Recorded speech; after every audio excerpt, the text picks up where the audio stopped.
Sebab Tuhan Maha Kudus telah hadir menolong kita, menyambut kita dengan tangan kasih.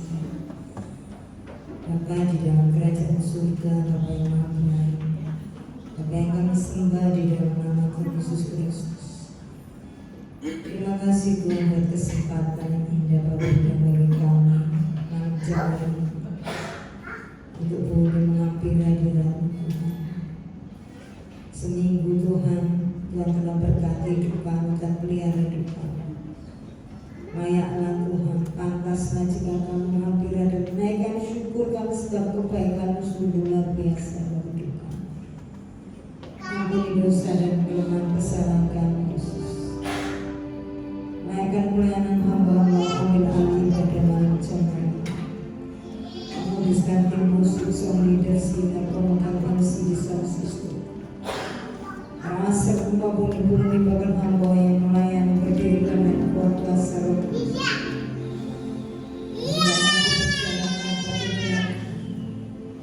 Semua yang bernama ada kasih setia Roh Kudus mengantar mereka ke tempat yang selamat.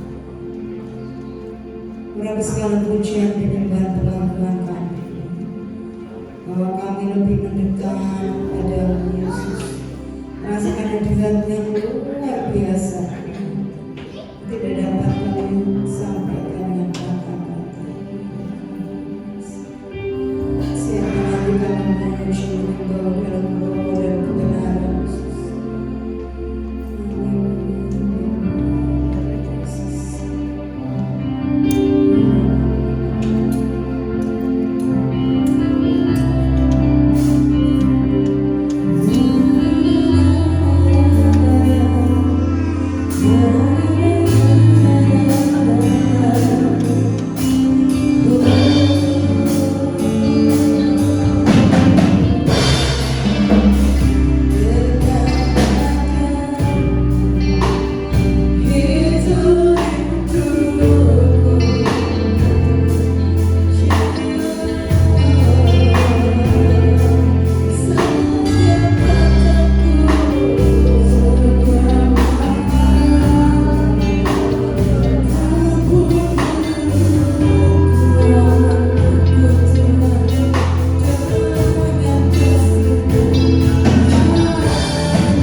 kasih Yesus.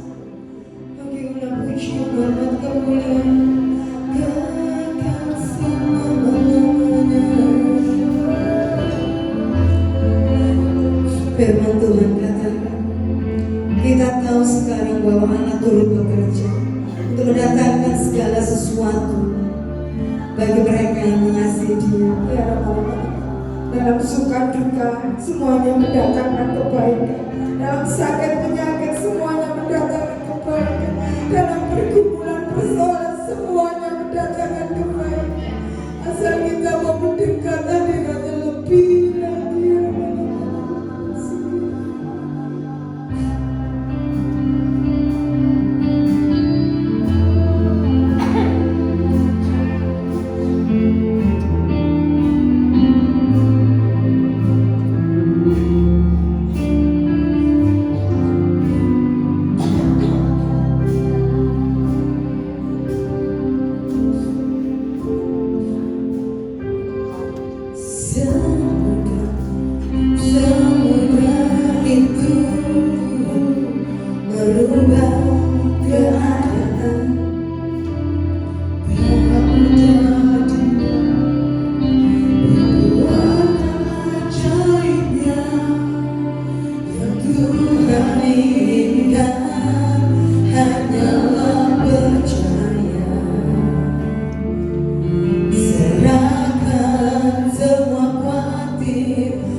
kelemahanku,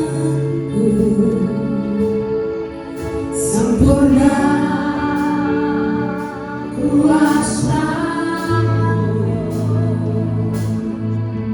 hebatnya tantangan-Mu, lebih hebat Tuhan-Ku, ku berserah. Benar Tuhan,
dan beribadat. Berkati kami ya Tuhan, terobosi setiap hati kami ya Tuhan, raih relung hati yang kami yang terdalam, supaya kami bisa memahami apa maksud dan semua hal di balik firman. Terima kasih ya Tuhan Yesus, izinkan hamba-Mu yang suka terbatas ini ya Tuhan untuk menyampaikan sesuatu firman-Mu ya Tuhan yang luar biasa. Pakai lidah bibir hamba-Mu untuk menyampaikan firman pada malam hari ini. Dalam nama Tuhan Yesus, haleluya. Amin. Silakan duduk saudara-saudara. Terima kasih kepada semua tim worship tadi ya, worship leadernya luar biasa ya, sangat powerful. Saya minggu malam ini membawa suatu tema, yaitu lari dari Tuhan. Kalau lihat gambar ini kurang lebih saudara-saudara sudah tahu lah. Saya kira-kira saya mau membahas soal apa.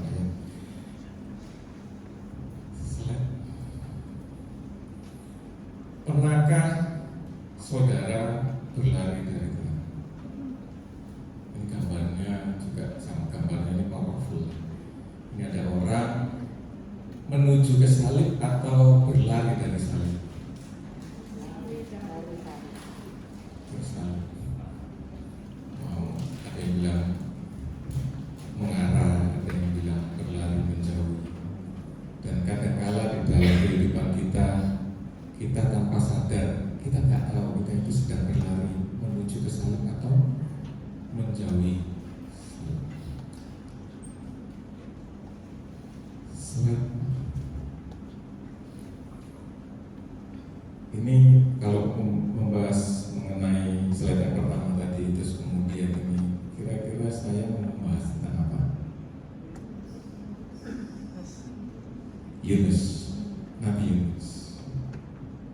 Jadi kalau melihat ikan besar, badai di lautan, kemudian langsung pasti semua orang Kristen sudah tahu bahwa ini mengenai Yunus. Tetapi mari kita telisik lebih dalam. Pahamkah kita sebenarnya siapa sih Nabi Yunus itu? Atau cuma kita tahunya sekedar cerita di hari Minggu ketika kita mengikuti sekolah minggu, ya kan?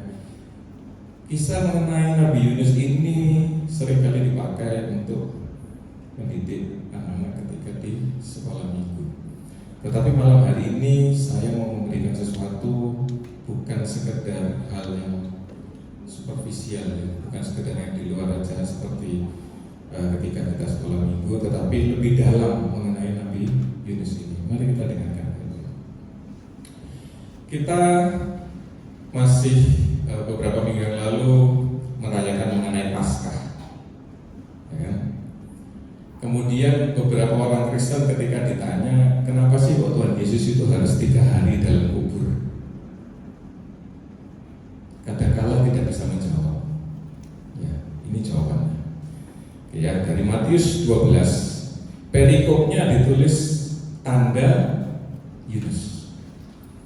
Ya, pada waktu itu berkatalah beberapa ahli Taurat dan orang Farisi kepada Yesus, Guru, kami ingin melihat suatu tanda daripadamu.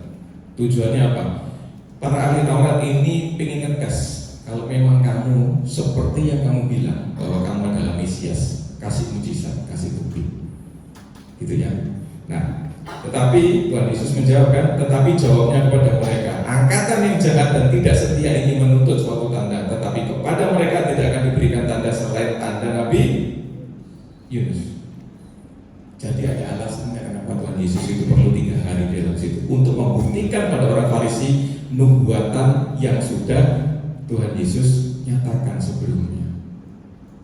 Oke? Sebab seperti Yunus tinggal di dalam perut ikan berapa hari? 3 hari 3 malam. Demikian juga anak manusia akan tinggal di rahim bumi 3 hari 3 malam. Betul ya?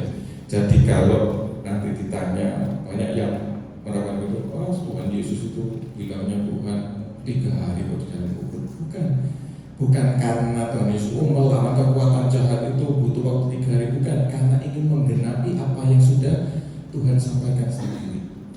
Jadi kalau minta tanda, oke, akan ku kasih tanda. Lihat ya nanti. Inilah saat. Oke ya. Kemudian lanjut ke Lukas 11. Sama juga perikop itu juga tulisannya adalah tanda Yunus. Padahal Lukas ini tidak pernah ketemu ya sama Tuhan Yesus. Ini adalah dia ini orang yang mencari data-data tentang Tuhan Yesus. Ketika orang banyak mengerumuninya, berkatalah Yesus, angkatan ini adalah angkatan yang jahat. Mereka menghendaki suatu tanda, tetapi kepada mereka tidak akan diberi tanda selain tanda Nabi Yunus. Sebab seperti Yunus menjadi tanda untuk orang-orang Niniwe, demikian pula lah Anak Manusia akan menjadi tanda untuk angkatan ini.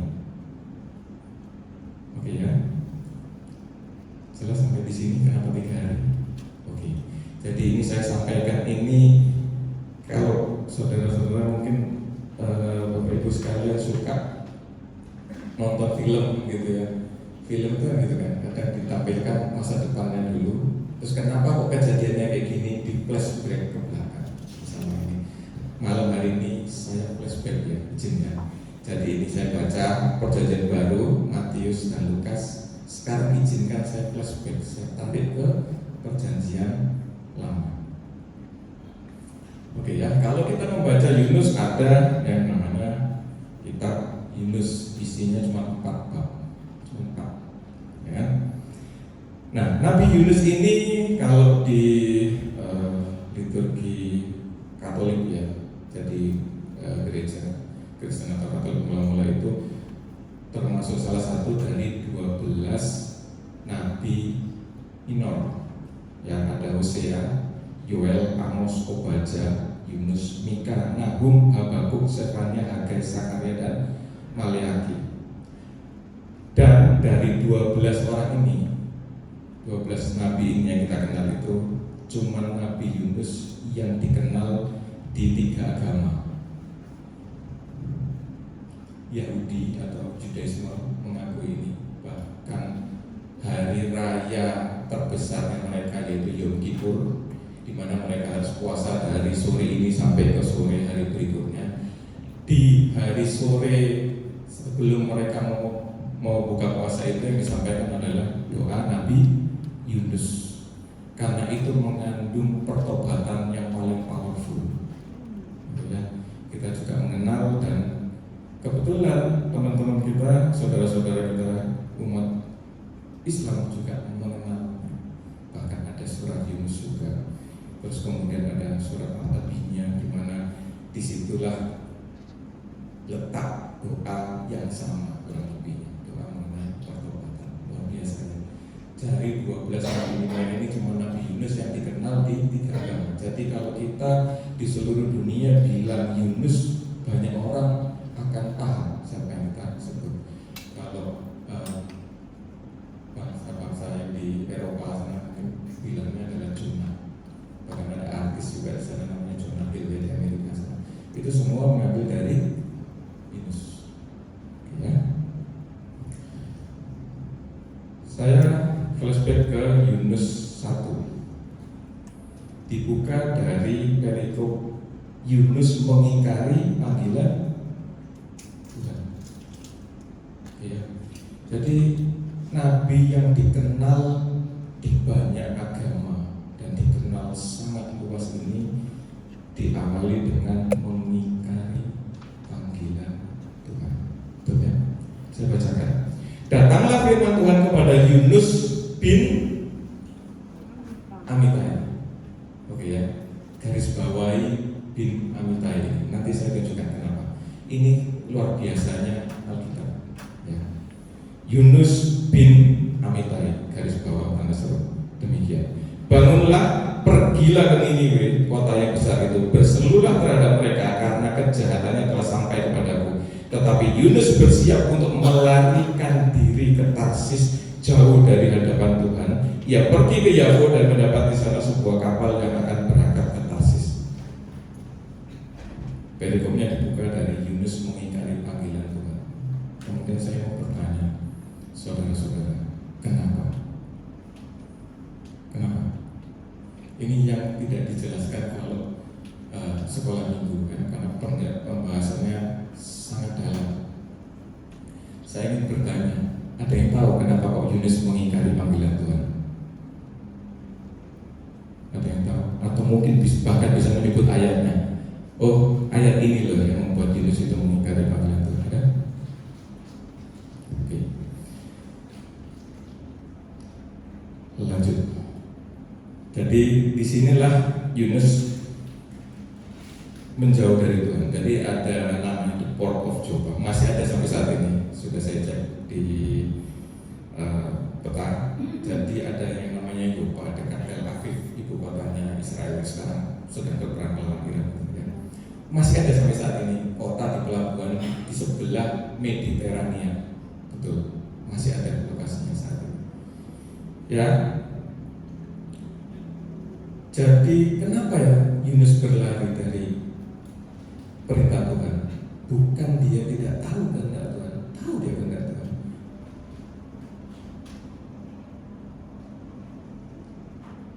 Saya lihatkan dulu ya pertanyaannya. Oke ya. Aduh, lupa saya nggak bawa. Yang di bagian sebelah timur sana itu adalah Niniwe di situ ya. Niniwe itu berada di hadapan sungai yang namanya Tigris. Sungainya udah mulai kering saat ini.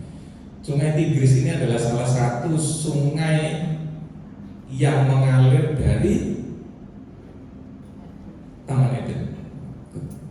Ada 4 sungai yang mengalir ke situ, 2-nya sudah nggak tahu kemana, entah Tuhan hilangkan atau bagaimana, kita masih belum tahu sampai ini. Tersisa 2 sungai ini, yaitu Sungai Tigris dan Sungai Efrat. Ya, jadi Niniwe itu sampai sekarang bentukannya masih ada. Dan bahkan ketika 2012 itu sedang ISIS itu lagi membasmi gereja-gereja yang ada di sisi timur itu, salah satu yang diledakkan adalah makam Nabi Yunus, diduga. Ternyata begitu mereka meledakkan itu, baru tahulah bahwa ternyata Niniwe itu terkubur di dalamnya, di bawahnya. Jadi gerejanya itu diledakkan, kemudian baru tahu bahwa ketika meledak, oh ternyata Niniwe itu ada. Dan sekarang lagi dibongkar itu pas persis di depannya Sungai Tigris. Jadi masih ada sampai sekarang Niniwe itu. Nah, Yunus itu ada di sisi sebelah barat ya, dekat Laut Mediterania itu. Harusnya dia berjalan ke utara terus kemudian ke timur, tetapi yang dia tempuh, dia jalan ke selatan, dia lari ke barat. Gambar selanjutnya ini ya. Jadi Niniwe dari Joppa itu sebenarnya cuma butuh 550 mil, tetapi dia mau ke Tarsis yang jauhnya 2500 mil. Dia mau menjauh, sangat jauh dari hadapan Tuhan. Pertanyaan saya tanyakan kembali, kenapa? Saudara-saudara, ada yang tahu?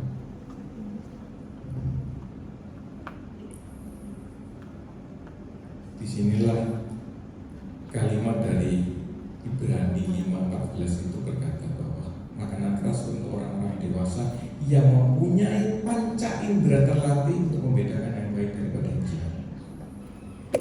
Ya. Mari saya tunjukkan ayatnya kenapa Yunus memilih untuk lari dari perintah Tuhan. Oke ya, saya tarik lagi, flashback lagi. Saya ke 2 Raja-Raja 14. Oke ya. Perikopnya adalah Yerobeam bin Yoas, Raja Israel. Oke ya.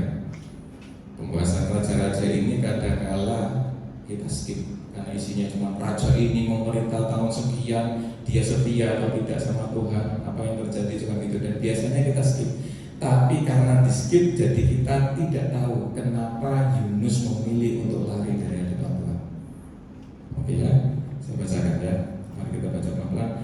Mulai dari ayat 23 ya. Dalam tahun ke-15 zaman Amasya bin Yoas Raja Yehuda, Yerobeam anak Yoas raja Israel menjadi raja di Samaria. Kalimat pertama aja ini biasanya orang Kristen bingung, apa sih maksudnya? Kok ada raja ini, raja ini? Ketika zaman dua raja-raja ini, Israel terbelah menjadi dua, ya kan? Dan itu sesuai dengan perintah Tuhan. Ketika Yerobeam bin Nebat ditemukan dengan Nabi Silo itu kemudian dibilang, kamu akan diserahi 10 suku Israel ke dalam tanganmu. Terserah kamu mau memerintah seperti apa, tapi kalau kamu memerintah dengan takut akan Tuhan, saya akan berikan hal-hal yang luar biasa kepada kamu. Celakanya, bayangkan dia pegang 10 suku Israel, tetapi celakanya Israel sebelah utara yang dipimpin sama Yerobeam ini tidak setia kepada Tuhan.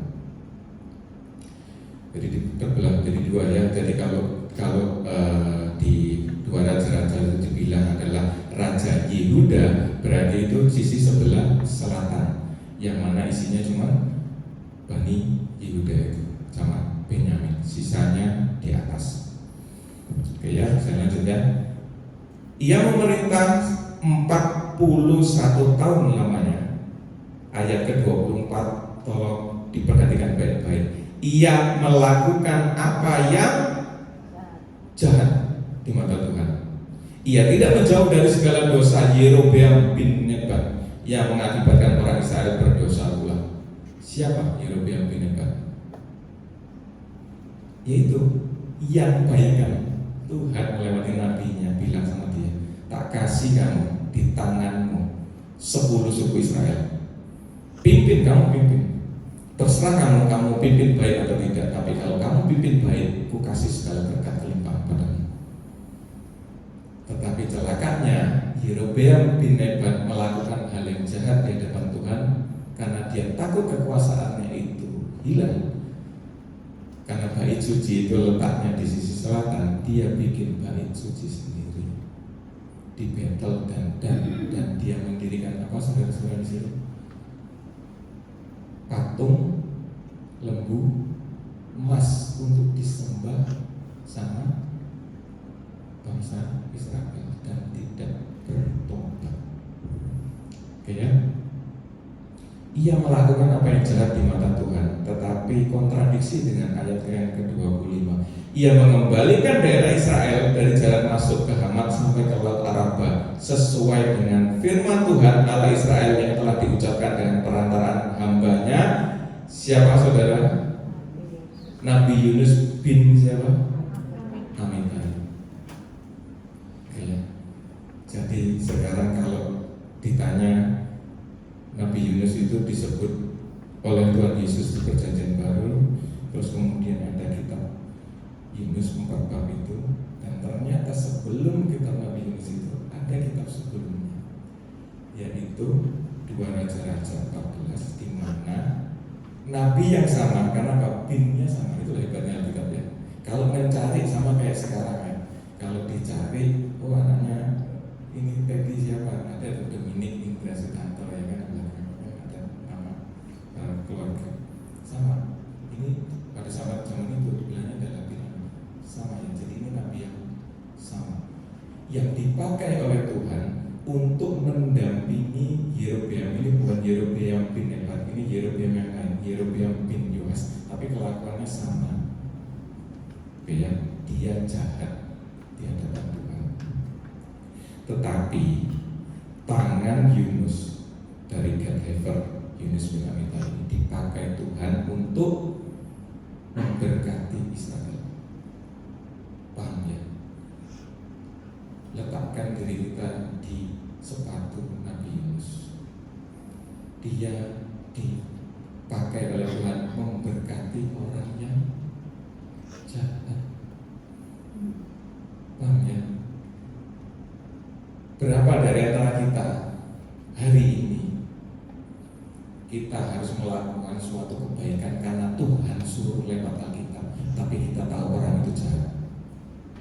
Siapa yang pernah? Saya bertanya, berapa banyak bab di dalam kehidupan kita harus mengampuni orang yang bahkan minta maaf sama kita aja enggak?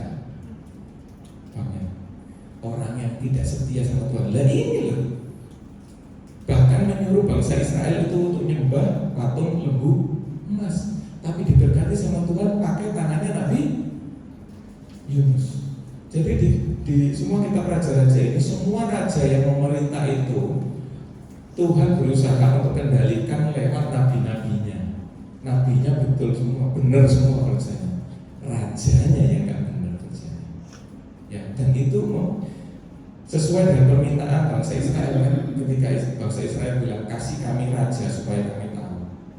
Dikasih sama Tuhan raja. Kenapa kok Tuhan sebenarnya nggak mau kasih? Karena tahu manusia itu kalau dikasih kekuasaan balik. Jadi kalau detik ini kita merasa bahwa pemerintah kita begini, lagu lama. Tuhan sudah bilang di Alkitab, ya kan? Kalau kita saat ini masih pemerintah kita begini sama, kita mengulangi hal yang sama. Padahal Tuhan pakai tangan Nabi Yunus untuk memberkati, dikasih bahkan kekuasaannya itu bertambah luas. Karena itulah Nabi Yunus sakit hati ketika dia disuruh untuk kedua kalinya, dia tidak mau. Sama kayak kita kan, Tuhan, karena aku sudah bertaruh, pasti kamu melakukan yang baik untuk orang itu. Saya tidak mau. Apalagi Nabi Yunus ini disuruh pergi ke Niniwe. Niniwe itu seperti yang digambar tadi ya, itu di negerinya Assyrian people, Syria, yang pada akhirnya akan menjajah Israel sebelah utara ini. Bayangkan disuruh pergi sekarang, lebih parah lagi ke bangsa yang tidak kenal Tuhan. Bukan tidak mengenal, ini adalah keturunan juga dari Abraham kalau bicara dalam kitabnya. Tapi panjang kalau kita membahas ini bisa sampai besok subuh. Ya nanti kalau ada kesempatan saya akan sampaikan lagi mengenai ini sangat menarik tadi dari itu. Bahkan bangsa ini sudah disebut sejak di kitab Kejadian pasal 10. Luar biasa. Jadi kalau mau bilang Tuhan itu kayak manusia dibiarkan, enggak, semua itu sudah diatur sama Tuhan. Tetapi manusia ini diberi akal budi, diberi kesempatan untuk melakukan, terserah kamu mau melakukan apa. Sama kayak kita ya, mungkin pada saat kita bekerja ada orang-orang yang bekerja di bawah kita. Kadang-kadang kan kita nggak mau kan ngatur-ngatur orang kayak otoriter gitu. Oh, kamu lakukan ini begini. Kita kadang kasih kesempatan, terserahlah. Kamu mau lakukan cara seperti apa? Saya ingin tahu kan gitu kan. Sama Tuhan juga mau melakukan sama. Kalau nggak manusia itu kayak patung aja. Disuruh Tuhan pindah ke kanan, pindah. Nggak punya akal budi itu tadi. Oke ya. Sama seperti itu Tuhan sudah kasih raja-raja ini dan dikasih nabi. Ya Yunus itu pasangannya si Yerobeam bin Yoas itu tadi, supaya bertobat. Kamu tak kasih kesempatan itu selalu Tuhan kasih tapi tidak didengarkan. Dan ternyata sama Tuhan tetap diberkati. Karena apa? Ayat ke-26 menunjukkan Tuhan itu graceful sekali ya. Sebab Tuhan melihat betapa pahitnya kesengsaraan orang Israel itu, sudah habis lenyap baik yang tinggi maupun yang rendah kedudukannya, dan tidak ada penolong bagi orang Israel. Tetapi Tuhan tidak mengatakan bahwa Ia akan menghapuskan nama Israel dari kolom langit. Jadi Ia menolong mereka dengan perantaraan Yerobeam bin Yoas. Jadi bisa dibayangkan ya kenapa Yunus itu begitu murka. Karena sebagai nabi dia juga manusia biasa. Berapa di antara kita malam ini yang bertegur dengan firman ini? Kadang kita sama dengan Yunus, disuruh Tuhan kita lari. Tuhan suruh ampuni, berapa kali harus ampuni? 70 kali 7 kali. Wah, 70 kali 7 kali. Pengen Tuhan 2 kali gak kapok tak tinggal mau. Ya kan? Sama kan?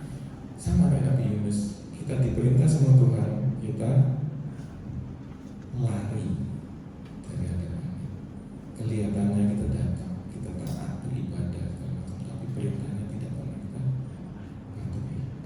ada perintah yang tidak dipatuhi. Tuhan, aku mau semua kecuali yang ini. Nggak mau.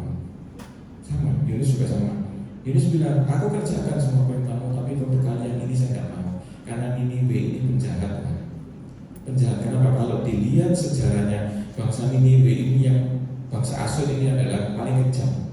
Kalau membunuh musuhnya itu dimutilasi, dicincang gitu ya, potong kepalanya, dijadikan tanda bahwa ini adalah akibatnya kalau melawan. Bayangkan. Tapi Yunus sebenarnya juga bukan dia takut mati berangkat ke sana. Cuma karena dia sebel, ini musuhnya bangsa Israel, Tuhan. Kalau sampai aku datang ke sana, kamu ampuni Tuhan. Wah, selesai. Ini musuhnya bangsa Israel. Dan pada akhirnya kalau kita baca kitab Raja-Raja ini teruskan, pada akhirnya juga bangsa Israel sebelah utara ini akan dijajah sama yang namanya bangsa Asyur, dibawa semua ke Niniwe. Yang sebelah selatan nggak kurang lebih sama juga, pada akhirnya membelot dari Tuhan dan ditahan oleh Nebukadnezar itu, ya, bangsa Mesopotamia. Oke ya, jadi inilah alasannya kenapa Yunus ini membelot dari Tuhan. Diteguhkan lagi dari 2 Raja-Raja 17 ayat 21. Ketika ia memuliakan Israel daripada keluarga Daud, ya, ia ini Tuhan. Maka mereka mengangkat Yerobeam bin Nebat menjadi raja. Jadi sebelum Yerobeam ini diangkat jadi raja, sudah ditemui dulu sama Nabi Tuhan, dikasih tahu, kamu mau jadi pemimpin ya dari bangsa Israel. Tepati sama Tuhan, dikasih kekuasaan yang Tuhan janjikan itu. Tetapi celakanya dia tempuh jalan yang lain, padahal sudah diwanti-wanti sama Nabi si waktu. Kalau kamu melakukan hal yang baik, wah luar biasa, kamu akan jadi berkat, daerahmu akan luas segala macam. Tetapi Yerobeam membuat orang Israel menyimpang daripada mengikuti Tuhan dan mengakibatkan mereka melakukan dosa yang besar. Demikianlah orang Israel hidup menurut segala dosa yang telah dilakukan Yerobeam. Mereka tidak menjauhinya sampai Tuhan menjauhkan orang Israel dari hadapannya, seperti yang telah difirmankannya dengan perantara hambanya para nabi. Orang Israel diangkut dari tanahnya ke Asyur dalam pembuangan. Jadi bangsa Niniwe yang diselamatkan sama Yunus itu pada akhirnya dipakai Tuhan untuk menjadi penjajahnya bangsa Israel. Andai Yunus tahu akan jadi hal kayak gitu karena musuhnya. Makanya Yunus menolak. Manusia sekali, kalau kita ditaruh di posisinya Yunus, kurang lebih kita akan pilih jalan yang sama. Kalau bisa nggak lari ke Tarsis, larinya lebih jauh lagi. Tapi nggak sampai ke Tarsis, dia naik kapal dikasih badai sama Tuhan. Ya. Katakanlah badai dalam kehidupan kita itu bukan untuk membuat kita tenggelam, tapi membuat kita harus kembali ke arah yang benar. Yunus diberi kesempatan sama Tuhan untuk berbalik arah, tetapi Yunus sama seperti kita kadang hari-hari ini menjadi orang yang bebal. Kapalnya dikasih badai, Yunusnya tidur. Berapa di antara kita dikasih badai dalam kehidupan kita dan kita tidak peduli, malah kita tinggal tidur? Ada? Saya juga salah satunya. Peduli, kadang-kadang ditegur sama Tuhan pakai badai. Badai yang dibuat Tuhan untuk menegur itu tidak akan membuat kita celaka. Betul kan? Jadi saya sampai ke inti masalah kita pada malam hari ini. Adakah kepahitan kita hari ini menjauhkan kita dari Tuhan? Saudara-saudara, Bapak Ibu sekalian, kita belajar dari Yunus. Semakin Yunus lari, semakin dia kehilangan kendali. Dari kapal dia dibuang ke laut, dari laut masuk ke perut ikan. Ketika di kapal itu, apa yang ditanya sama awak kapal itu? Awak kapal itu ada tahu siapa yang bikin kita jadi kok sial seperti ini. Bahkan mereka harus membuang Yunus ngaku tidak ditinggal tidur. Bahkan orang-orang di kapal itu harus membuat undi, dan gak cuma sekali, undi itu dikocok 2 kali. Bahkan orang-orang di kapal itu pun jauh lebih baik ketika Yunus bilang, aku yang bersalah, lempar aku ke dalam laut, biar aku mati, kalian selamat, tenang aja. Orang-orang itu menolak, bukan membuang Yunus, karena takut. Kalau Allahmu aja bisa menciptakan badai yang sebesar ini, aku mau nyemplungkan kamu situ bikin mati. Kamu itu orang pilihannya, ya kan? Kadang kita nggak tahu kayak begitu. Kita ini adalah orang pilihannya, dan kita seringkali memilih jalan yang salah. Sering sekali dalam hidup ini. Tapi kita tahu dari ayat-ayat ini bahwa semakin jauh kita lari dari Tuhan, semakin kita tenggelam. Dan kalau kita tidak sadar, ketika kita tenggelam, kita tidak akan punya siapa-siapa lagi selain Tuhan. Maka dari itu muncullah ayat yang kedua, ya, Yunus pasal 2. Sudah ya, gak bisa lari kemana-mana, dia ditelan sama ikan. Dan kenapapun ditelan sama ikan itu juga ternyata ada sebabnya. Nanti kalau kita bahas soal ini ya. Dalam kesusahanku aku berseru kepada Tuhan, dan Ia menjawab aku dari tengah-tengah dunia orang mati. Aku berteriak dan Kau dengarkan suaraku. Telah Kau lemparkan aku ke tempat yang dalam, ke pusat lautan. Lalu aku terangkum oleh arus air, segala gelora dan gelombangmu melingkupi aku. Dan aku berkata, aku telah terusir dari hadapanmu. Mungkin aku memandang lagi, mungkinkah aku memandang lagi baik-Mu yang kudus? Segala air telah mengepung aku, mengancam jiwaku. Samudera yang merangkum aku, lumut lautan membelit kepalaku. Di dasar gunung-gunung aku tenggelam ke dasar bumi. Pintunya terpalang di belakangku untuk selama-lamanya. Ketika itulah Engkau naikkan nyawaku dari dalam liang kubur, ya Tuhan Allahku. Yunus tahu ketika dia ditelan oleh ikan dan dia masih hidup di dalam perut ikan itu, dia tahu bahwa Tuhanlah yang menolong dia, dan dia bertobat. Ketika jiwaku letih lesu di dalam aku, teringatlah aku kepada Tuhan, dan sampailah doaku kepadamu ke dalam bait-Mu yang kudus. Mereka yang berpegang teguh pada berhala kesia-siaan, merekalah yang meninggalkan Dia yang mengasihi mereka dengan setia. Tetapi aku dengan ucapan syukur akan kupersembahkan korban kepadamu. Apa yang kunasarkan akan kubayar. Keselamatan adalah dari Tuhan. Dia bicara panjang kali lebar kali tinggi.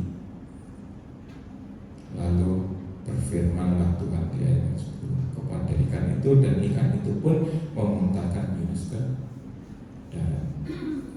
Jadi semerah apapun dosa kita, seperti Kirmisi, kalau kita berdoa dan bertobat, Tuhan akan pulihkan.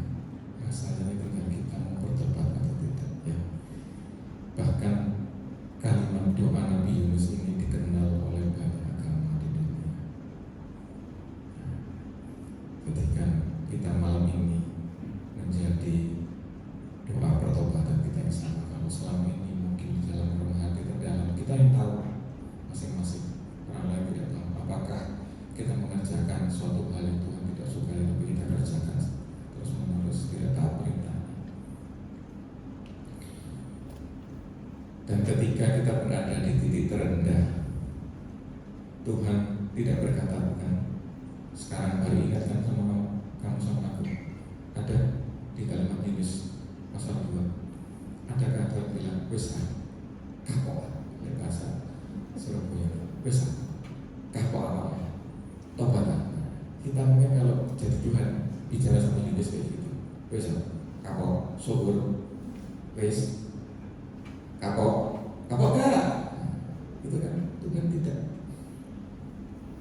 berseru-seru meminta tolong. Tuhan kabulkan, Tuhan dengar, Tuhan ampuni, dan Tuhan pulihkan. Renungi kalimat. Tuhan tidak pernah menunggu kita untuk sempurna untuk menerima kita kembali. Dia hanya menunggu kita berhenti berlari dan mungkin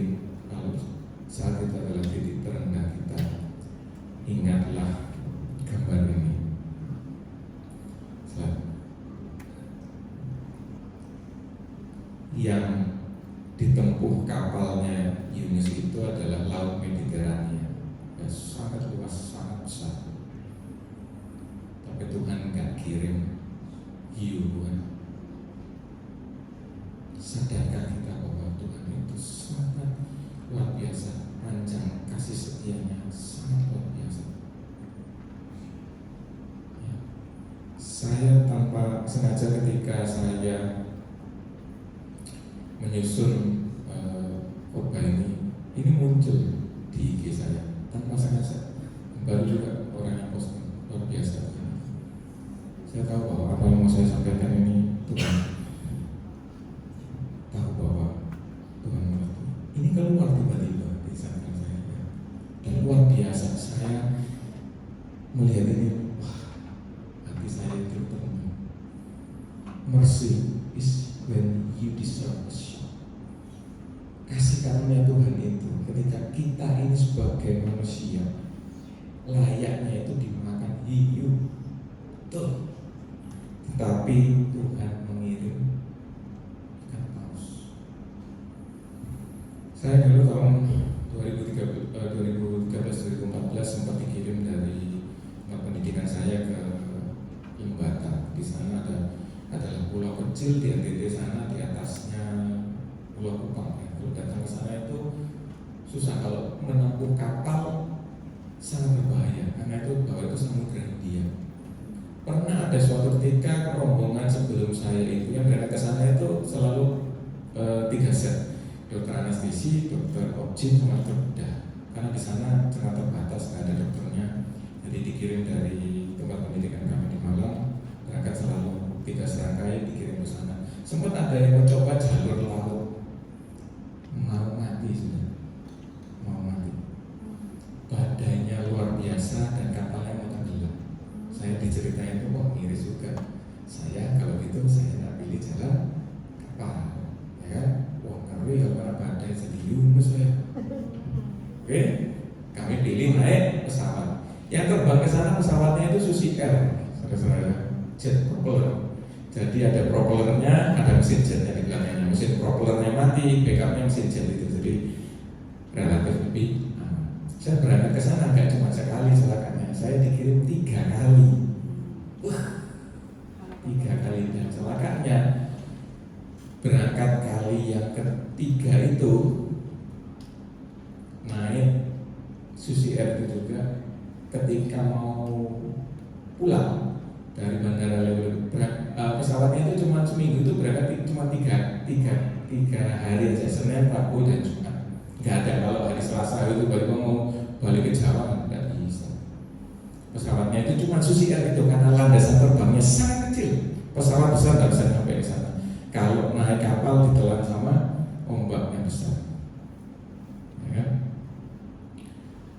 Terakhir sekali saya ke sana, badai itu datang dan sangat ngeri saudara kalau badai naik Susi Air yang itu isinya cuma kursinya 12 orang.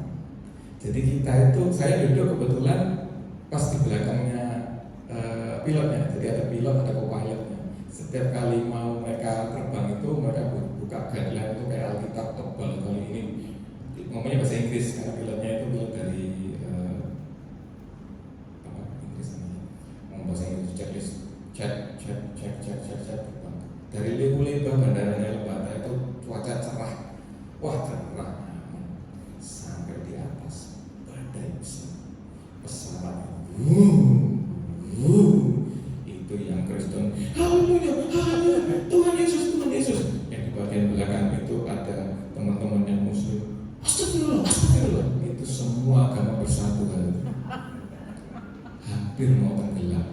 Bahkan ketika mau sampai bandaranya Kupang, nggak kelihatan, bahkan kotanya nggak kelihatan. Itu saya lihat di situ petanya itu, ini udah di pulaunya tapi kok nggak kelihatan apa-apa, turun, nggak kelihatan apa-apa, semua gelap, petir itu menyambar ke kiri kanan. Jadi kurang lebih saya bisa paham lah cerita di sini kayak apa. Mengerikan sebenarnya. Begitu sampai di bawahnya awan, ketika awannya itu sudah hilang karena menurunkan ketinggian, terus baru kelihatan, ini ternyata kotanya. sudah sangat dekat. Dan ketika saya landing di situ, pesawat itu landing di terpaan angin itu, pesawatnya kan kecil kan, begitu kena angin itu, gitu, pesawatnya itu miring. Ngeri saudara. Sampai ke sana masuk, muncul pengumuman bahwa bandaranya ditutup. Yang terakhir mendarat pesawat saya. Dan semua pesawat-pesawat itu bukan yang susi, yang besar-besar, pesawat komersil semua dikandangkan, Lion segala macam. Dan gila nggak saya dalam hati, wah ini pesawat saya segede itu aja nggak terbang. Ini tadi luar biasa kalau diselamatkan. Dan lucunya lagi di di Pulau Lembaga itu di sebelah bawah ada yang namanya Desa Lamalera. Nggak ada apa-apa di sana karena tandus. Penduduknya apa yang dikerjakan untuk makan? Berburu ikan paus. Berburu ikan paus, berangkat pakai kapal malam hari, dan itu pakai ibadah mereka. Di sana Muslim Kristen. Jadi mereka kalau mau pergi ke laut mereka beribadah karena mereka tahu betapa dahsyatnya Samudra India itu. Persis kejadian ini. Dan mereka satu-satunya yang bisa, kenapa kok berburunya pausnya? Kenapa kok diincar? Pas kapalnya itu kapal nelayan, didaya. Luar biasa. Yang diburu paus. Kenapa kok harus memburu paus? Alasannya cuma sederhana. Karena saking besarnya ikan paus itu, kalau sekali ketangkap mereka bisa nggak perlu cari makan lagi 3 minggu. Dagingnya dibelah-belah sebar ke semua orang sehingga mereka 3 minggu nggak perlu cari makan. Dan ternyata ikan paus sebesar itu, saya baru lihat juga di situ. Bahkan ada yang menyisakan tulangnya. Tulangnya ada satu saya angkat, nggak sanggup saya. Besar sekali. Jadi saya tahu pantas ya Yunus itu bisa ditelan karena sebegitu besarnya ikan ini. Dan itu jadi barang buruan mereka. Jadi betul ceritanya.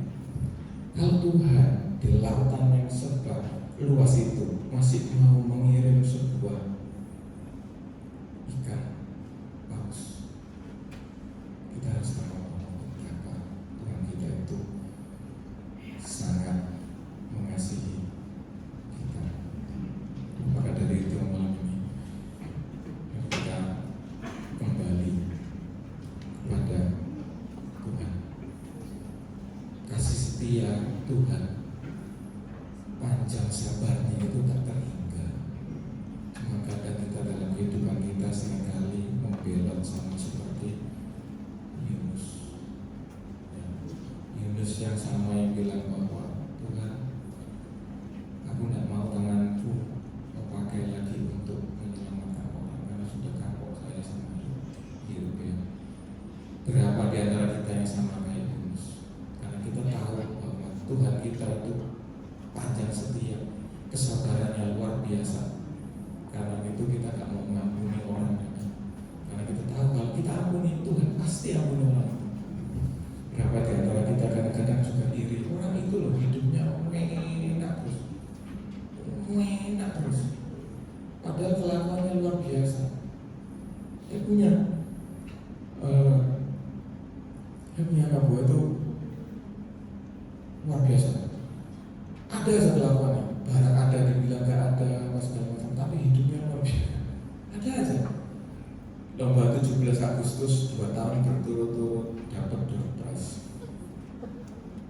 Dapat door prize sepeda motor. Saya sebelumnya lagi dapat kulkas. Sampai saya itu kadang muncul kayak namanya manusia ya. Orang ini loh, kadang kalau tidak disuruh, wah tapi Tuhan kasih.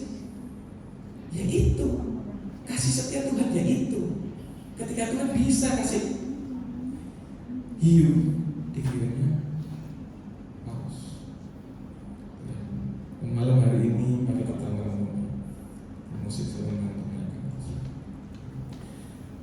Ini adalah panggilan untuk kita. Ketika kita berlaku seperti Yunus, kita baca Alkitab, kita datang ke gereja, sama seperti Yunus yang dipakai. Bahkan ini seorang nabi dipakai tangannya oleh Tuhan dengan sangat baik, tetapi melakukan bahkan berusaha menghindari perintah Tuhan. Adakah kita mungkin malam hari ini melakukan apa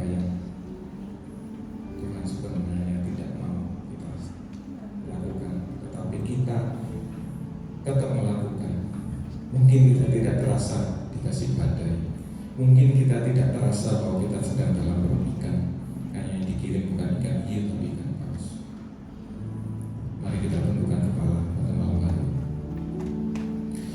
Ya Tuhan, malam hari ini kami datang bukan sebagai orang yang kuat, gagah perkasa Tuhan, tapi kami datang karena kami ingat bahwa kami kadang-kala berlari dari hadapan-Mu. Kalau mungkin pada malam hari ini ada salah satu di antara kami atau bahkan kami semua di sini sedang berlari dari hadapan hadirat-Mu tanpa kami sadar, tegur kami Tuhan, sadarkan kami Tuhan. Kami tidak ingin berada terombang-ambing di lautan luas diterpa badai yang sebegitu hebat. Kami tidak ingin diterkam oleh ikan paus Tuhan dan harus merasakan di dalam perut ikan paus selama 3 hari Tuhan. Sadarkan kami Tuhan, dan pada malam hari ini kami memohon kembali belas kasihan-Mu Tuhan. Maafkan kami ya Tuhan atas segala kesalahan yang telah kami perbuat ya Tuhan dengan sengaja di hadapan hadirat-Mu ya Tuhan.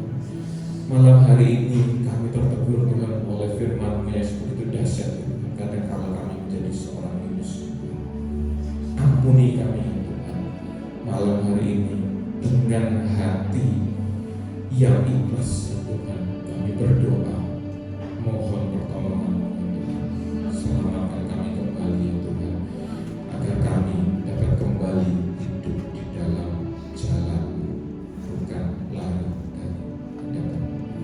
Dalam nama Tuhan silakan doa ini. Haleluya. Amin.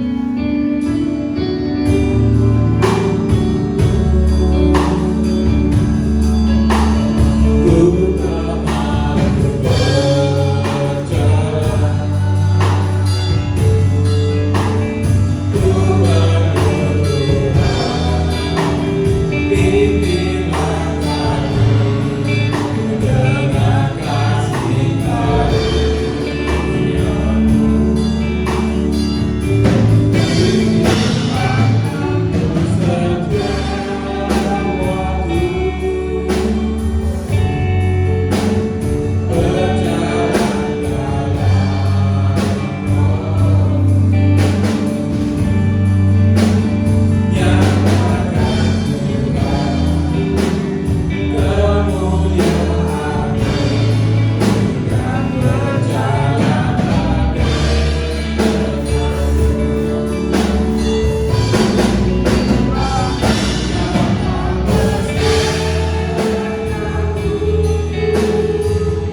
disegarkan oleh firman Tuhan, diberkati oleh firman Tuhan. Sebelum pengumuman, diberi kesempatan bagi Bapak Ibu Saudara yang rindu untuk berbuat baik.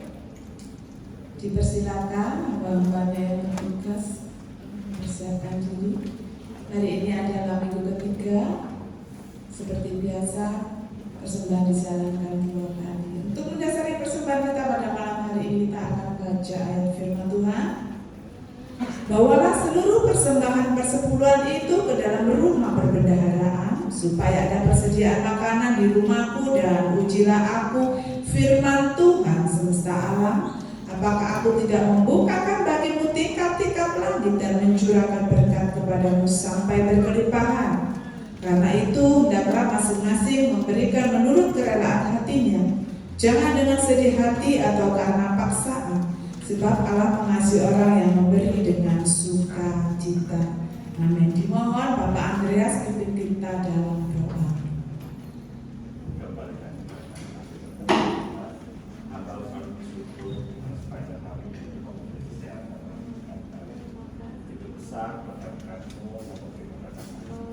Tuhan dipasarnya kuduskan hati dan bebaskan jasad dan berkata-kata untuk membantu pelayanan dan Tuhan, sehingga kami dapat berdoa pelayan bertumbuh mempenyakui apa yang dia rindukan untuk kita berkati. Dalam nama Tuhan Yesus berdoa dan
perbaikan gereja atau persembahan apapun juga yang sudah dipersembahkan atau yang akan dipersembahkan, percaya dan yakin bahwa Tuhan Yesus sudah mengembalikan berlipat kali ganda.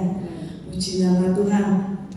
Pengumuman yang pertama pada malam hari ini, kita semua yang ada di tempat ini berterima kasih pada hambanya Bapak Dr. Teddy yang pada malam hari ini sudah memberkati kita dengan firman Tuhan.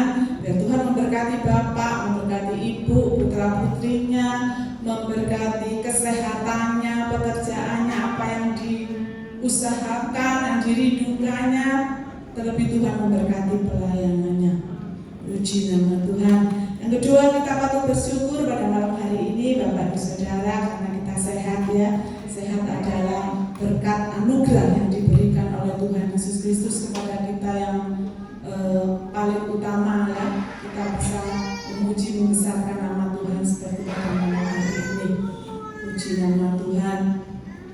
Jadwal ibadah seperti biasa, Minggu sekolah Minggu pukul 7:30 pagi, ibadah raya pukul 6 sore, Rabu doa malam pukul 6 sore, Jumat kaum wanita pukul 6 sore. Puji nama Tuhan. Terima kasih sang leader, singer, Tuhan memberkati pelayanannya pada malam hari ini. Tim musik, Tuhan memberkati, apa yang dirindukan dikumpulkan pasti Tuhan memberkati. LCD sound system, Tuhan memberkati beserta seluruh sidang jemaat Tuhan, baik yang di atas yang di bawah. Percaya dan yakin bahwa jerih lelah payah kita tidak akan sia-sia. Pasti Tuhan Yesus memperhitungkan. Puji nama Tuhan. Mari kita akhiri ibadah kita pada malam hari ini, sama-sama kita bangkit berdiri.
Terbukti pada malam hari ini Tuhan, Engkau sudah ada di tengah-tengah kami, Engkau sudah memimpin ibadah kami Tuhan, dari permulaan, pertengahan hingga akhirnya.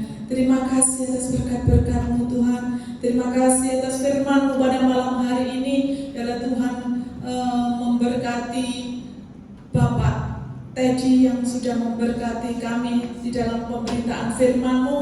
Tuhan memberkati apa yang dirindukannya, kesehatannya, pergumulannya, tetapi Tuhan memberkati pelayanannya. Terima kasih Bapa. Tuhan Yesus, kami berdoa buat sidang jemaat-Mu yang tidak tampak hadir, yang sakit Tuhan sembuhkan, dan minggu depan boleh bersama-sama kami untuk memuji membesarkan nama-Mu di tempat ini Tuhan. Kami berdoa juga buat pekerjaan Tuhan yang ada di tempat ini Tuhan. Biar Tuhan mempersatukan kami seluruh sidang jemaat-Mu Tuhan untuk bersama-sama melayani di tempat ini. Biar nama Tuhan ditinggikan dan dipermuliakan. Kami juga berdoa Tuhan buat anak-anak kami yang sekolah, yang kuliah, yang mencari sekolah, yang ujian, yang mengerjakan skripsi, yang praktek, yang magang, supaya Tuhan beri kepandaian, kecerdasan, dan dijauhkan dari pergaulan-pergaulan yang jahat. Dan mereka akan lulus Tuhan tepat pada waktunya Tuhan, dan mendapat nilai yang terbaik Tuhan. Terima kasih Tuhan, terima kasih. Kami juga bersatu sehati Tuhan berdoa buat persembahan perpuluhan sidang jemaat-Mu. Kami yakin dan percaya setiap jemaat-Mu yang sudah mengembalikan apa yang menjadi milik Tuhan. Dan Tuhan memberkati sesuai iman kepercayaan mereka kepada Tuhan. Terima kasih Tuhan. Kami juga berdoa buat situasi kota dan bangsa kami Tuhan. Beri keamanan, kedamaian, dijauhkan dari huru-hara demo-demo, supaya kami yang beribadah bisa bebas leluasa menyembah, mengagungkan Engkau. Terima kasih Tuhan, syukur dan terima kasih. Kami juga menyerahkan pemerintahan yang ada dari pusat sampai daerah-daerah. Biarlah mereka memimpin negara ini Tuhan, bangsa ini, kota ini Tuhan, dengan takut akan Tuhan. Dan nama Tuhan saja yang dipermuliakan dan ditinggikan. Terima kasih Bapak, terima kasih. Kami berdoa buat para dokter, para medis dimanapun mereka berada dan ditempatkan Tuhan. Supaya Tuhan memberikan kesehatan, kekuatan, perlindungan dalam menjalankan tugas-tugas mereka. Terima kasih Bapak, terima kasih Bapak di surga. Kami berdoa buat kesehatan Ibu Gembala kami. Kami berdoa Tuhan buat kesehatan para pekerja kami Tuhan. Kami juga berdoa Tuhan buat kesehatan seluruh sidang jemaat kami di tempat ini tanpa terkecuali Tuhan. Terima kasih Tuhan, terima kasih. Beri kesehatan kami Tuhan, panjang umur Tuhan, untuk kami memuliakan dan mengagungkan Engkau, melayani Engkau Tuhan lebih hari lebih sungguh Tuhan. Terima kasih Bapak, terima kasih, syukur dan terima kasih Tuhan. Terima kasih Tuhan. Bapak, sebentar kami akan berpisah, kami akan pulang, entar kami sampai rumah tangga kami dengan selamat. Kami yakin dan percaya Bapak, kami yang datang dengan sakit penyakit Tuhan sudah sembuhkan. Kami yang lemah Tuhan sudah kuatkan. Kami yang berbeban berat dalam masalah Tuhan sudah angkat, dan Tuhan sudah buka jalan dalam nama Tuhan Yesus Kristus. Haleluya Yesus, haleluya, haleluya. Terima kasih Tuhan, terima kasih. Saat yang indah, kami menanti berkat yang daripada surga. Pedangkan tangan Maha Kuasa Tuhan, memberkati kami semua dengan berkat damai sejahtera, kasih karunia dan penyertaan Allah Bapa, Putra dan Roh Kudus, mulai saat ini sampai selama-lamanya, di dalam nama